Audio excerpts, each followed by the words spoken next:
Hey, my name's Steve, and today we're going to be talking about the Irish Potato Famine, also known as the Great Hunger. The Great Hunger was one of the most catastrophic events in Europe.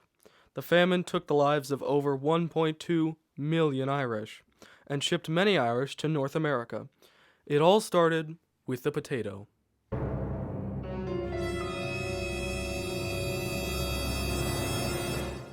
Most Irish farmers at the time would be on the east side of Ireland, where the soil was excellent for farming.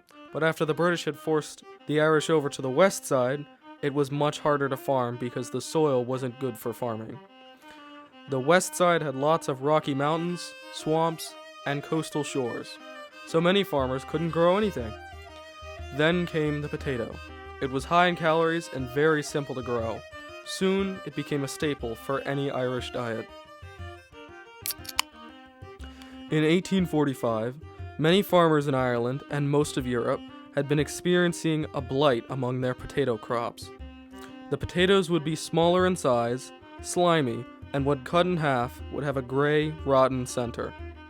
Most Irish farmers had passed it off as just a bad batch, but as time passed, more and more potatoes were affected, revealing that this was a much larger problem than what was originally thought. The disease was dubbed potato blight, or scientifically called, which translates to plant destroyer. 50% of all potato crops were ruined in the first year, followed by 75% for the next 7. As you can imagine, this was very bad for the Irish considering it was the main thing they ate. But some of you may be thinking, well, no big deal. If just potatoes are ruined, can't they just eat something else? At the time, most of Ireland's produce, like grain, peas, beans, rabbit, fish, honey, and even the measly amounts of potatoes they had, was exported out of Ireland over to Britain for very little pay. In the first year of the famine, Britain believed that the Irish were lying, and that it was all a hoax. Some even say that more than the usual amount of food was exported to Britain. Most Irish men and women were actually much larger than the average British person. So when Irish farmers refused to sell their produce, British landowners got some of Queen Victoria's troops to come over and force the Irish to give up their produce. Sometimes, even at gunpoint. Because of little pay and outrageous rent, many Irish civilians grouped together in large numbers in a single house. And when the Irish couldn't pay their rent, more of Queen Victoria's troops came over and destroyed their homes with sledgehammers, leaving many Irish on the streets and homeless.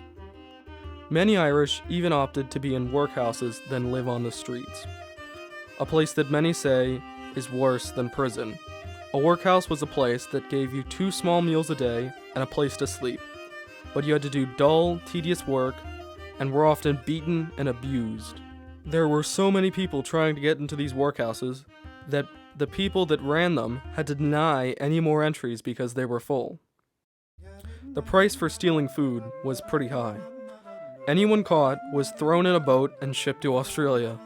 Eventually, the British set up rations for the Irish to keep them afloat through the famine.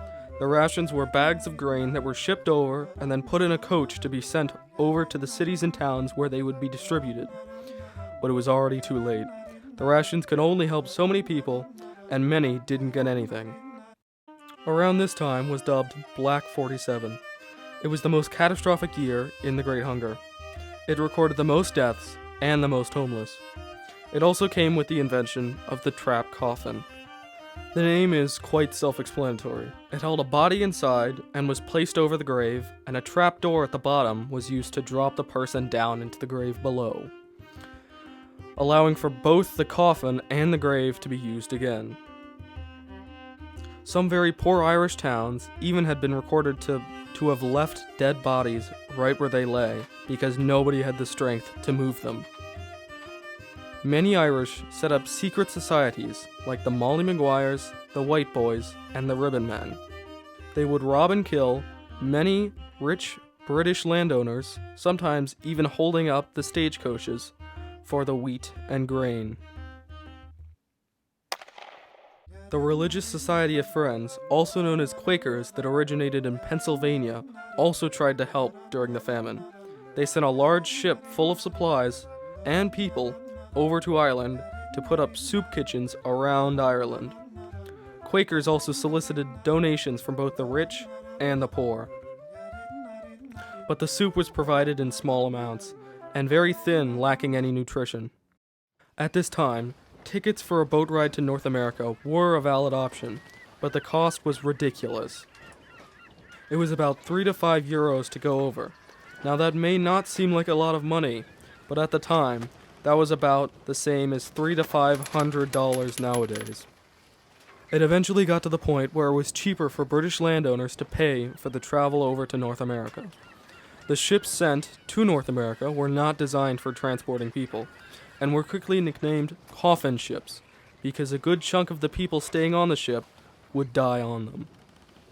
The diseases brought on these coffin ships was also a large problem. As you can imagine, America wasn't very fond of 1 million or so diseased, starving, broke Irish in their towns and cities. Many put up anti-Irish signs and refused to hire Irish as workers. So most Irish mined for coal and gold, or built railroads. Soon the Irish became known for being hard workers, and slowly but surely, the Irish became a large and important part of America. In 1852, the majority of the blight had disappeared, but was still around in a few parts of Europe. Later, in 1961, the first Irish Catholic president of the United States was elected. Then, in 1997, Prime Minister of Britain, Tony Blair, expressed remorse that the British government didn't help the Irish during the Great Famine. And in 2002, approximately 3.4 million Americans believed to be of Irish origin.